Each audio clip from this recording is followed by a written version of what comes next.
এরপরেও মায়ের হেদায়েতের জন্য দোয়া করে, তার কারণ কি? অন্য কিছু চাইলে তো চাইতে পারতাম। আবু হুরায়রা বলে, হুজুর আপনার দরবারে বসার যে মজা, এটা তো আমি ভুলতে পারবো না। আমি চিন্তা করলাম বর্তমানে আপনার দরবারে আসার জন্য শুধু বাধা হলো আমার মা। কি বুদ্ধি! আসলে মুরগি কার? আরেকজন।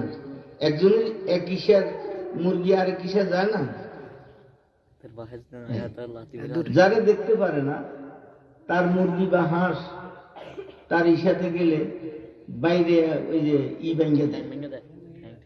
আরে রাগ হইলো আমাদের পুরুষের সাথে বা মহিলার সাথে, এরা হইলো বোবা জাতি। এরা কি দোষ করলো? এদের হাত পা ভাঙলেন কেন? চিন্তা করছেন কিছু? এরা আল্লাহর কাছে